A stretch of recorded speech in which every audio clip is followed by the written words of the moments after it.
Good day, everyone. My name is Rosal Janismano, And my name is Vera Butitaki. and we are going to report about applying business principles, tools, and techniques in participating in various types of industries and locality. Number 1, customer focus. Prioritizing the needs and satisfaction of customers in all business decisions. So, dito natin i-focus yung mga needs. Ipa-prioritize natin yung mga needs ng ating customer para tangkilikin nila lalo ang ating negosyo. Like for example, dito sa Barangay Magsaysay, kailangan nila ng mga bigas, mga dilata at iba pa. At yun yung uunahin natin. Yun yung ipa-prioritize natin upang tangkilikin nila ang ating negosyo. Number 2, integrity. Conducting business in an honest and ethical. So in conducting business, we need to align honest and ethical manner in order to get the sympathy of the customer.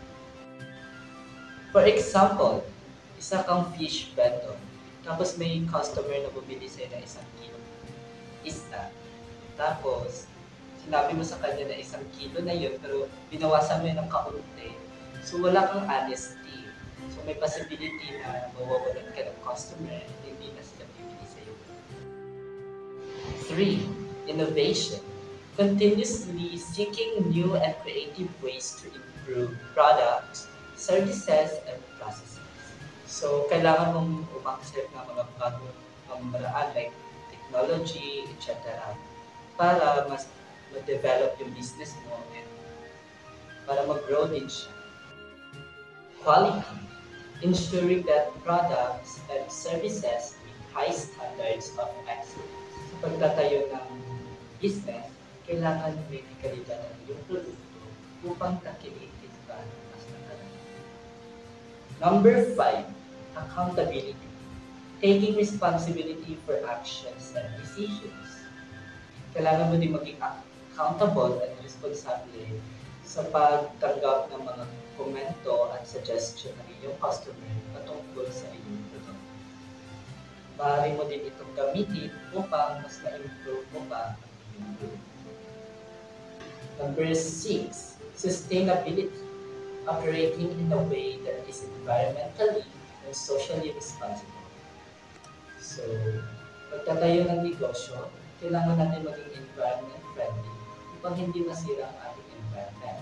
Kailangan din natin maging socially responsible upang magkaroon tayo ng connection at interaction sa ating mga customers. Number 7, collaboration.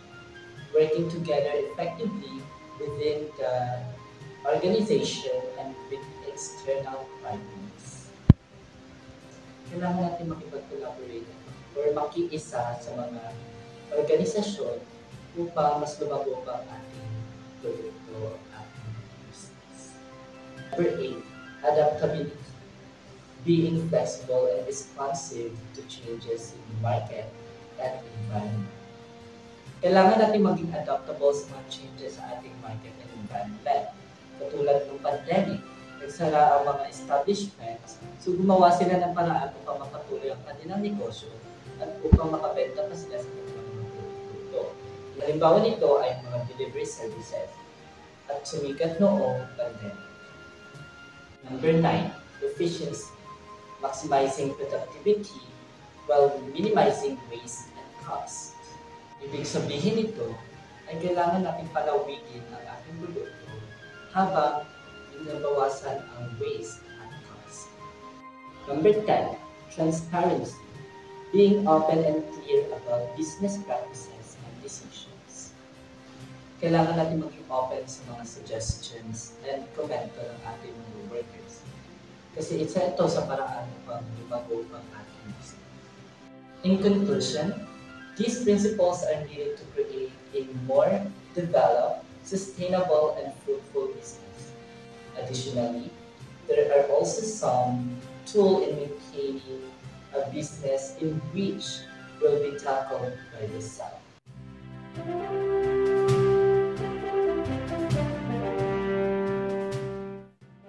So additionally, in participating in various types of industries and locality, There are basic essential business tools that we can use so that our business will grow. The first one is the SWOT analysis. It is a strategic planning tool used to identify and evaluate the strengths, weaknesses, opportunities, and threats related to a business. The strengths are the factors or the internal attributes and resources that support a successful outcome. Example of this are a strong brand reputation or the skilled workforce. In weaknesses are the internal factors that might hinder success, such as limited resources or lack of expertise. In opportunities, these are the external factors that the organization can capitalize on or use to its advantage, like market growth or technological advancements. While in threats, these are the external challenges that could cause trouble, such as economic downturns or increased competition. By analyzing these four areas, organizations can develop strategies to leverage their strengths, address their weaknesses, take advantage of opportunities, and mitigate threats. Number 2, the pest analysis. It is a strategic tool used to identify and evaluate the external macro-environmental factors that can impact an organization. In political, these are the factors that includes the government policies, regulations, and legal issues that can affect the business environment. Examples of these are the tax policies, trade restrictions, and political stability. In economic, are the factors such as economic growth, exchange rates, inflation, and interest rates that influence an organization's operations and profitability. Social are the societal trends and cultural aspects like demographics, lifestyle changes, and consumer attitudes that can affect demand for a company's products or services. While in technological, these are the innovations, technological advancements, and the rate of technological change that can impact how an organization operates and competes in the market. Number 3 is the Foster's 5 Forces. And we have already discussed this in our past lessons. Foster's 5 Forces is a framework developed by Michael E. Porter to analyze the competitive environment of an industry. Nakakatulong ito sa mga negosyo na ma-understand ang dynamics na nakakaapekto sa profitability at strategic positioning ng isang negosyo. In competitive rivalry, this examines the intensity of competition among existing firms in the industry. High rivalry can limit profitability and lead to aggressive price wars. Examples of this are the smartphone industry, which are highly competitive with major players like Apple, Samsung, and Huawei. These companies constantly innovate and release new models, leading to intense competition on features, price, and brand loyalty. In threat of new entrants, this assesses how easy or difficult it is for new competitors to enter the market. High barriers to entry can protect existing companies from new competition. From our previous example, entering the smartphone market requires significant capital investment in technology, research, and development. Established brands have strong customer loyalty and extensive distribution networks, making it difficult for new entrants to compete. However, companies like OnePlus have managed to enter and gain market share by offering high-quality phones at competitive prices. Bargaining power of suppliers. This looks at the power suppliers have over the pricing and quality of materials. When suppliers are few and powerful, they can drive up costs. Just like in smartphone companies, the key components like processors, screens, and batteries are supplied by a few large companies like Qualcomm and Samsung Display. These suppliers have significant bargaining power, which can affect the cost and availability of components for smartphone manufacturers. In bargaining power of buyers, this evaluates the influence customers have on pricing and quality. When buyers are powerful, they can demand lower prices or higher quality. In threat of substitutes, this considers the availability of alternative products or services that can replace the existing offerings. High availability of substitutes can reduce demand for a particular product. For example, the threat of substitutes in the smartphone industry is relatively low. While other devices like tablets and laptops can perform similar functions, smartphones offer unique portability and convenience. However, advancements in wearable technology like smartwatches could pose a future threat. Number four is the environmental scanning. It is a systematically to gather, analyze, and disseminate information from the internal and external environment to identify opportunities and threats. In environmental scanning, the key components that can be considered are the internal environment, that includes factors within the organization such as employee skills, company culture, internal processes, and resources. Analyzing this helps identify strengths and weaknesses of the business organization. In the external environment, this involves examining external factors that can affect the organization, such as market trends, economic conditions, technological advancements, and regulatory changes.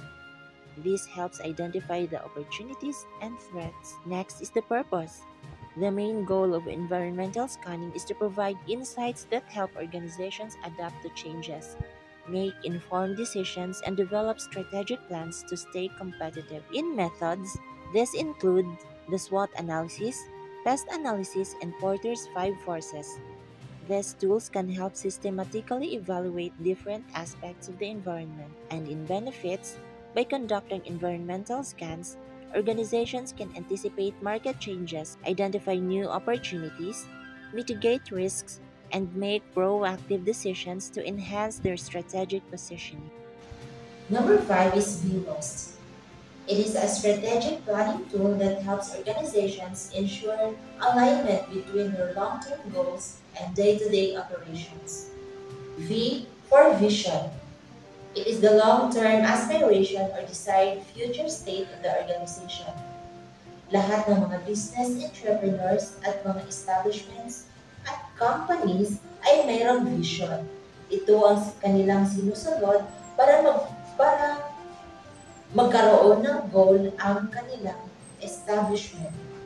At kailangan rin itong matupad para sa ikabubuti ng kanilang negosyo.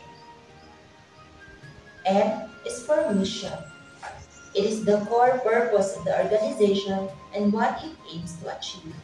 Sa mission, ito ang kaisa-isang purpose ng organisasyon para matupad ang vision ng isang establishment.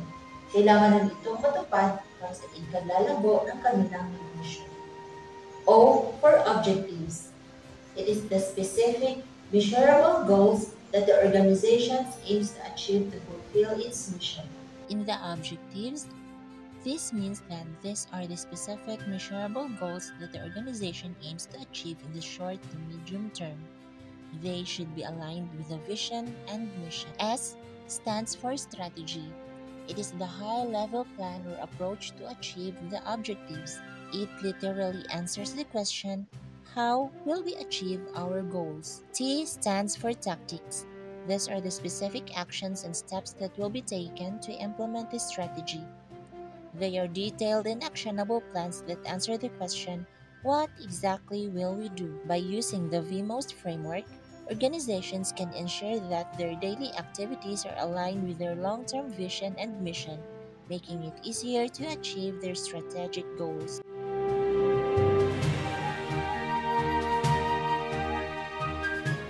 Lastly, the key business techniques that can be used in creating a business. Number 1, benchmarking. To compare business processes and performance metrics to industry best and best practices from other companies. So, ibig sabihin nito ay ang pag-compare ng mga business processes at ang performance ng iyong company sa ibang company. Halimbawa nito ay ang pagtatanong sa ibang mga business establishments kung ano ang kanilang pamamaraan sa pagpapalakad ng kanilang negosyo, which is i-apply mo ito sa iyong sariling negosyo para rin mapapalago ang iyong sariling negosyo. Number 2, brainstorming to generate creative ideas and solutions through group discussion. Ibig sabihin nito ay ang pagkokolekta ng iba't ibang opinyon mula sa iba't ibang tao para makatulong na magkaroon ka ng ideya na maaaring magkakapalago ng iyong negosyo. Number 3, root cause analysis to identify the underlying causes of a problem.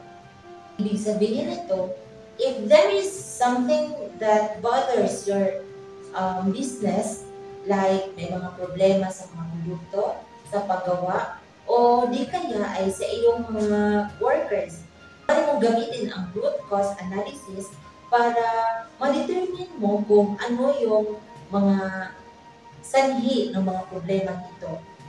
Kasi pag hindi mo ito sinumba, ay maaaring maaapektuhan ng iyong business at maaaring magkakaroon ito ng negatibong epekto sa iyong company. Number 4, total quality management or TQM to improve the quality of the products and services through continuous improvement and employee involvement. Ibig sabihin nito ay ang pagpapanatili ng kalidad ng iyong produkto at serbisyo ng iyong negosyo sa pamamagitan ng pagtanggap ng mga innovations sa teknolohiya at mga employee involvement, katulad na lang ng pagkakaroon ng mga seminars, mga skills development para sa iyong mga workers. Number 5, agile methodology to manage projects by breaking them into small, manageable tasks and using iterative cycles. Ibig sabihin nito, sa pagmamanage ng isang business, ay kailangan ka muna magsimula sa isang maliit na bagay para magiging mas manageable ang task at hindi maging mahirap para sa iyo ang paggawa nito. Maaari ring sumunod sa isang sistematikong pamamaraan para madaling gawin ang mga tasks na gusto mong gawin para sa iyong negosyo. And this is the end of our report. Once again, my name is Rosal Janisbano. And my name is Mervin P. Tabil. And thank you for watching.